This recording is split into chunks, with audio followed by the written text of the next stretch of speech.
Our final speaker before morning tea is another person with a passionate dedication to recovery and hope. Jenny Learmont AM and also Honorary MD is going to talk about achieving recovery together. She's currently Vice President of Mental Health Carers New South Wales, a member of the BPD Foundation New South Wales branch, and a member of the Mental Health Review Tribunal. She's been a carer for 40 years for her son, who first experienced severe obsessive compulsive disorder at 13 and later had diagnoses of bipolar disorder and borderline personality disorder. Jenny's been the catalyst for the establishment of the Anxiety Disorders Alliance within the New South Wales Mental Health Association. She's set up many support groups, including self-help groups called Triumph Over Phobias and OCD, and an early intervention program for primary school teachers and parents called Small Steps. And I'm pleased to say the very first school that agreed to let them come and work was Kambala. We share being old girls of an Anglican girls' school, not associated enough with BPD. Would you please welcome Jenny Learmont? That was a joke. Oh, Jenny, just before, presents. Angelica, come forward. Oh, just be 1 second, if you don't mind waiting. Can you tweet me some water? Oh, could we have some water, please, from somebody with a purple dot? This is Angelica, the beautiful assistant, and she's meant to have been giving presents. Please give presents to everybody. Has John got a present? Is there anyone else who needs one? Has Donna got a present? Donna Ingram, give her a present and we'll find another present later if there wasn't one allocated. I just have been absolutely hopeless and I'm going to give Angelica more opportunities. Please welcome Jenny. Thank you. Oh, thank you, Marley. I mean, that was such an inspiring talk. Please let me know if you can't hear in the back, because often I do drop my voice. I'm really humbled to hear your story, and you're a bit of a hard act to follow, I have to say. And I would like to say one other thing, which isn't in my talk. I'm so thrilled that you've been able to get help the way you've been able to get help, because even after 40 years, my son still doesn't have the help that you have. And it would be something I think that's important to draw attention to, and I'm so pleased you've been able to have it. Also, I thought I'd be controlling the slides myself, but I don't think I am. I think someone out there somewhere is doing it for me. So I'll just have to say, as I used to say in scientific conferences, I'm afraid, next slide when I want the slide, because that one's right at the moment, but now I'd like a new slide. Oh, can I do it myself? Oh, but actually I'd rather I didn't in a way. Then it's not my responsibility. Thank you. So, is someone up there listening to me that is going to do it, or is that what? Yes, yes. So I would like a new slide up. I'm looking down there and it's not up. Oh, there it is, yes.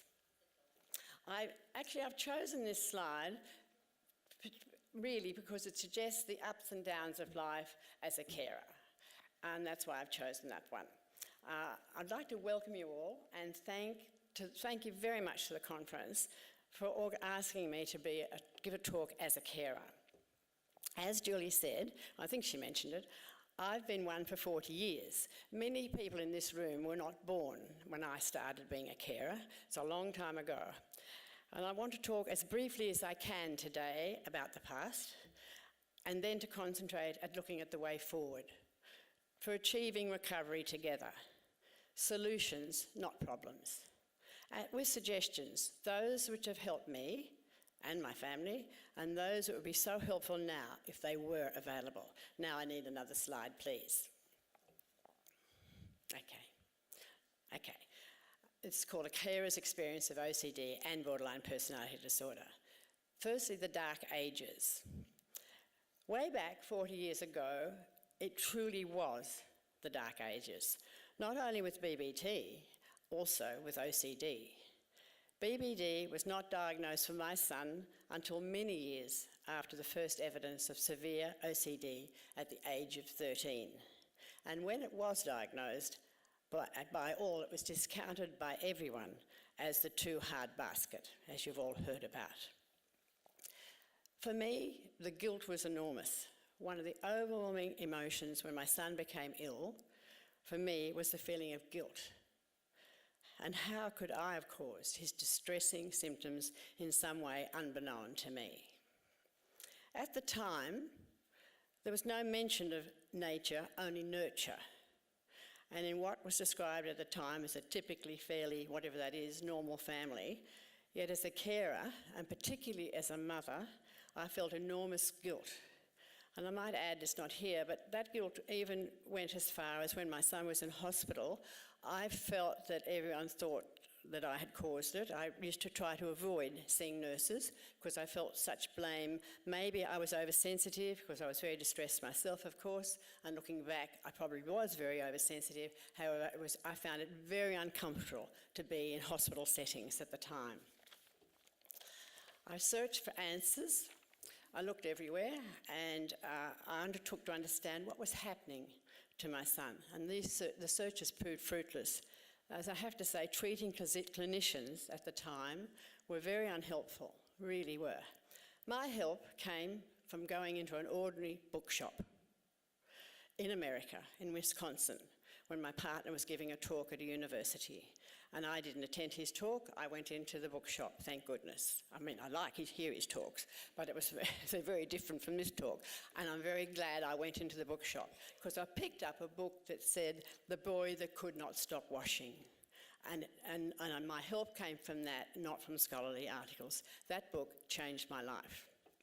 Next slide, please. I'm back in the old days at another type of conference. The BBT diagnosis, BBD. Sadly, much of what to talk about also can still apply to my family's experience with borderline personality treatment and its treatment, especially guilt. This time in relation to research findings and the strongly held belief of many mental health workers that anyone, and of course some do, but anyone presenting with BBD had to have been subjected to sexual abuse, other abuse, or inadequate parenting. Very difficult to hear these causes for carers, to hear them, and these carers are endeavouring to, or I was and others, to achieve recovery together, even when there is no evidence of abuse. And must be even more difficult when there is evidence of abuse, probably in many cases not even known to the family. I don't have time today to give a summary of the research articles I have read about BBT in recent times. However, it seems clear that the causes are multifactorial, and in many cases there has been no evidence of abuse or so-called bad parenting. But I'd like to acknowledge, of course, having heard Marty's story, of course it does happen, and I'm aware of that. The next slide, please. What positive changes have happened? Well, through conferences and workshops like this, the messages get disseminated. And this is the most important aspect, I think, of these conferences and workshops, that the new positive messages about borderline personality disorder and the better understanding of borderline personality disorder and its treatment are disseminated to a wide lot of people. Borderline personality disorder has at last gone from the too hard basket, thank goodness, and it's gone to recovery. With treatment, it is possible to recover. And there is much less stigma, though I still believe there's a long way to go about stigma. The next slide, please.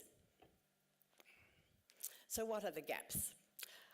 Well, I know of no support group for carers or consumers for BBT in New South Wales, let alone in Sydney and suburbs, and it is still difficult to access treatment.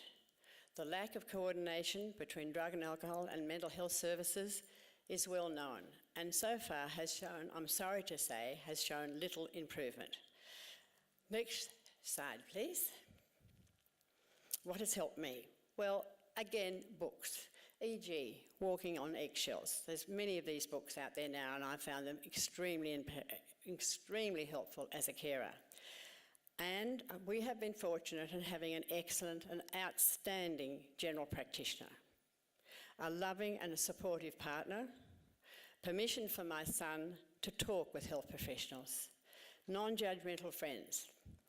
I must say, in my experience, they have been rather few and far between, as most want to give me unsolicited advice, and that's not what I want to have. I want support and understanding. We then move on to the next slide, which is coming up now, called dual diagnosis. Okay, the advent of alcohol and drug made any treatment for his OCD quite impossible, as both were seen in isolation, which is, I'm afraid, often still the case today for BBD. In our family, this has been a major factor in not accessing firstly OCD and later borderline personality disorder treatment. Not only because there is no right door, so to speak, also with BBT, the alcohol and drug use can mask BBT symptoms. It was not until my son had ceased drug use and had limited his alcohol use some years back, not that long ago, that I realised that many of his outbursts had nothing to do with the alcohol and were due to borderline personality disorder. And this was quite sobering for me to find this out. The next slide will go on to what has helped as a carer with someone with dual diagnosis. Mainly support from my son and ours GP, with my friends, as I've said before, but mostly in recent times, the use of technology has really been significant. For my son, his siblings, my partner, me, and his GP, to be able to communicate, not always by phone, but often via texting, has proved a much more healthy way of keeping in touch, and compared with some of the phone calls, which so easily can become such a minefield of mixed and destructive emotions. And I have to admit, sometimes I am capable of letting the text go through to the keeper for a while before I actually answer a text. But that has proved a very useful thing to do as well, I can assure you. Finally, I also think it's very important, and has been very important for me and my family, to have another life as well as being seen as a carer. Mind you, that is what I see myself at, but still. Other interests have been so important. For instance, a book club, women's group, the Australian Decorative Fine Arts Society, travel for work and for pleasure, walking, the beach, swimming, to mention a few.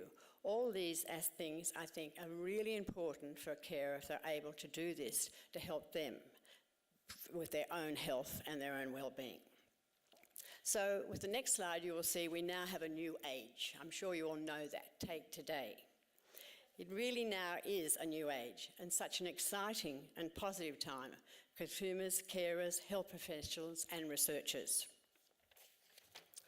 This conference, and many others that I've been to, the ones that have preceded it, the Borderline Personality Foundation, Project Air Wollongong, Chris Wilcox Newcastle, the Mental Health Commissioner, and his work that has been going on and has been so inspiring for us all, New South Wales Mental Health, RAFME, the organisation I'm involved with, all so positive in their aim to work towards achieving recovery, which not so many years ago seemed such an elusive, even impossible concept. Now I'd like to talk about suggestions, and this my friend up there is going to now give me a new slide, I think, yes. My suggestion is to help and recognise carer needs. I have to tell you that in 40 years, for the first 35 years, no one ever asked me what I needed as a carer. No one at all. And I'm happy to say that the first person that did ask me was John Fenley, when he first started with the Commissioner.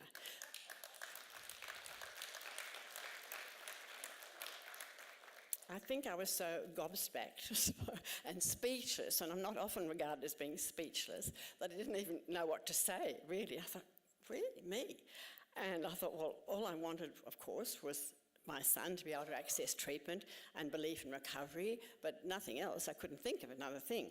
What I now think I want, I think we need borderline personality disorder carer support groups that are located in reasonable distances from where we live, so we can share with others and to get support from others.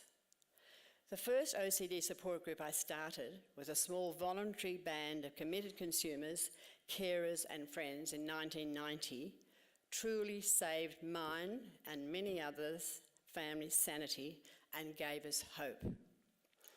There are now over 3 OCD and anxiety support groups in New South Wales run by Way Ahead New South Wales. The next thing is, are you okay? Are you okay is such a positive movement. That a complete stranger on a train asked me recently was such a special moment and struck such a chord for me. I hope it is asked more and more, and not just on one special day.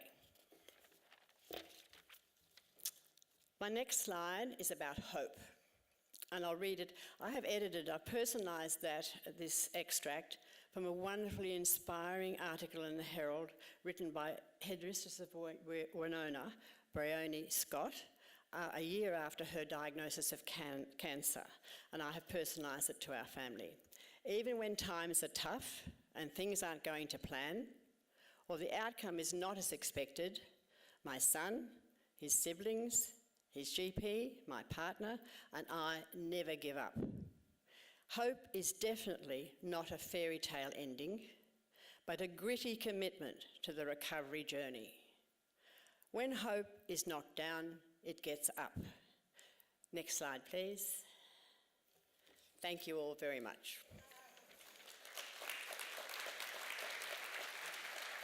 I didn't use the water after all. I didn't use the water after all. Listen, what do you reckon, Molly? That was pretty good too. I think we'll have a clap and a stand.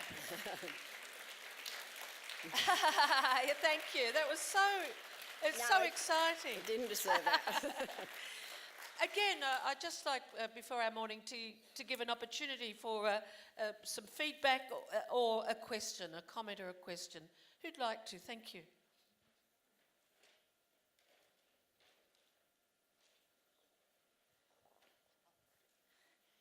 Jenny, thank you for that. We're from Adelaide.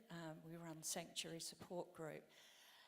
Thank you for talking about hope. I had counselling and said something about to the counsellor, it's so important for me to have hope. Mm-hmm. Oh, she said.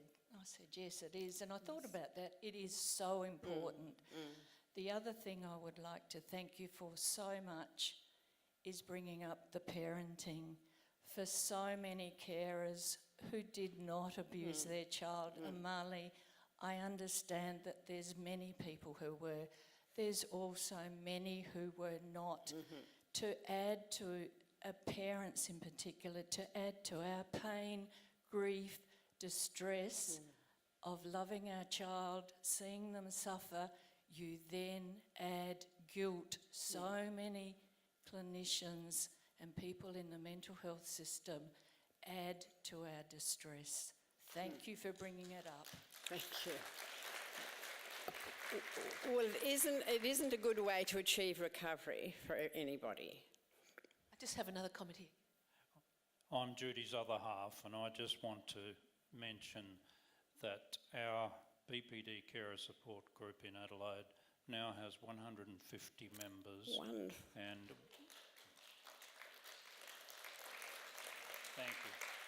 thank you very much, and it's by no means stopped growing, but I just wanted to mention that we have just set up our own website, and I'll mention that, and we'd welcome contact.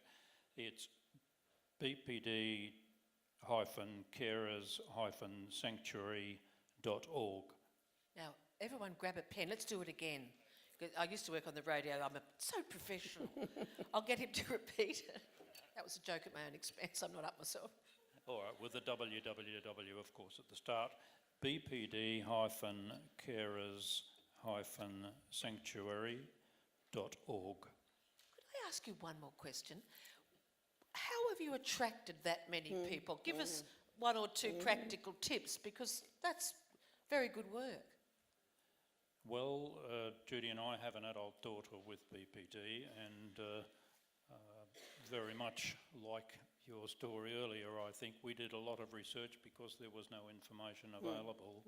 And having discovered that, and having been members of a carer support group for people with mood disorders, we knew the value of such groups. And so we thought there's bound to be others with BPD, caring for someone with BPD. We started the group 4.5 years ago with 3 members, and it's grown in that time to 150. And that was mainly through contact with psychologists and psychiatrists. We had a brochure printed early on, and we distributed that brochure to all those sorts of places, as well as psychological wards in hospitals. And with hindsight, any errors, pitfalls to avoid? You think, oh, wish we hadn't done that, and you could share that lesson? Well, I think mainly it would have been a lot more helpful if we'd established a website right up front. It's taken us 4.5 years to get there. Look, thank you so much. Did you want to make another comment? I could feel you vibrating. Yes, when you asked how did we start, we put an ad in our local messenger paper.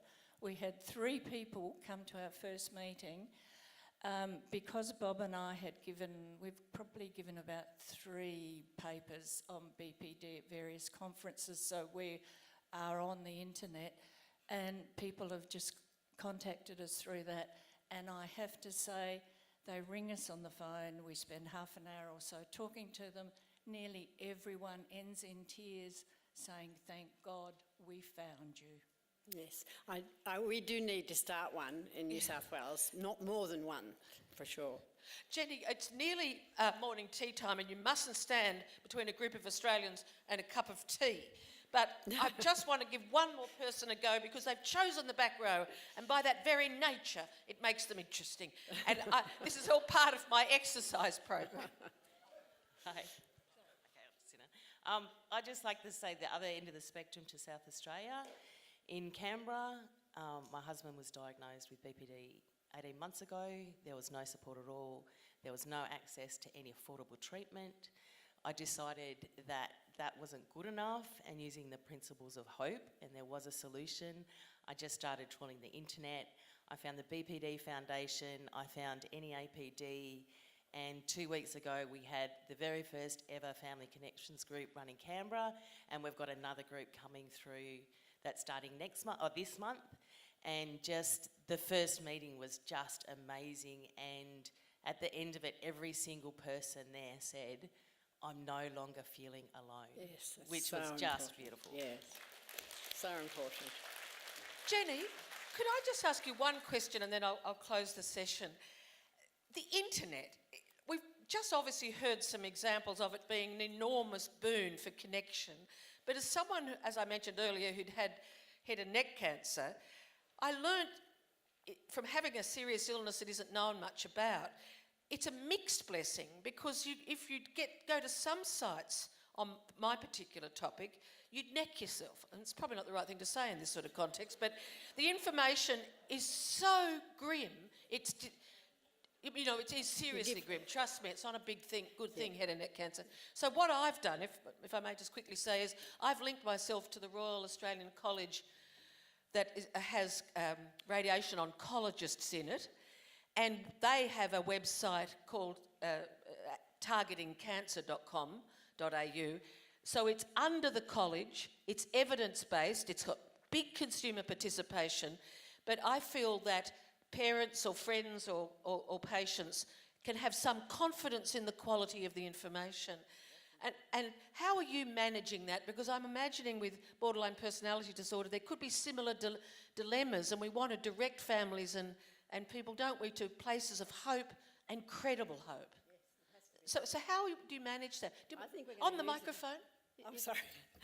We're going to use the Borderline Personality Disorder Foundation, because we need to have access to some, and ARAFMI will be putting lots of information on our website, on our weekly, but the trouble is that not everyone gets these things, and that's what concerns me.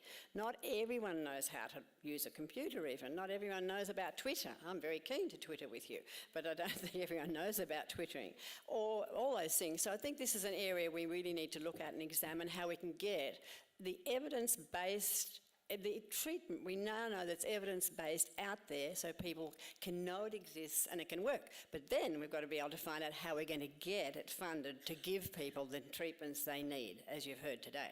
It's not like going to the psychologist once a week for 8 weeks. Look, thank you so much. A round of applause, please, for Jenny. And just a comment from Julianne. I'll hold. That's right.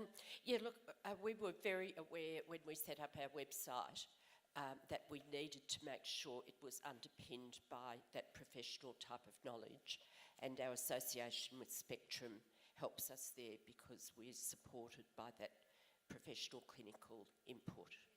Yes, thank you very much, Julian. I just raised that as someone who'd gone on that journey. Come forward, yeah. I just wanted to say, like, in terms of the... Can you hold it? No, I never let it go. Hold it with me. No, I don't want to hold it with you. You hold it. I just want to say, in terms of carers, I want to make it really clear that there were people in my biological family, my grandparents especially, who adored me and kept me alive. But the problem was I had to let them go because they had a connection with my mother and she used them as leverage against me. I have two gorgeous little sisters and I miss them so much, but I could not see my 14-year-old sister come back from being with me and be abused because she would not give the information. It was breaking that kid's heart. And so sometimes it's not about you, but it can be who you've got contact with. It can be a representation of the trauma that you embody.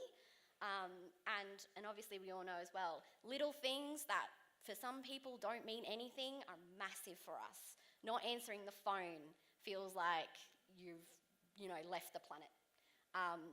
So I just want to put that out there as well, that there are people in my life that I miss incredibly and I wish I had them in my life, but when you've got someone toxic controlling things, it's really hard. Thank you so much, mate. Thank you.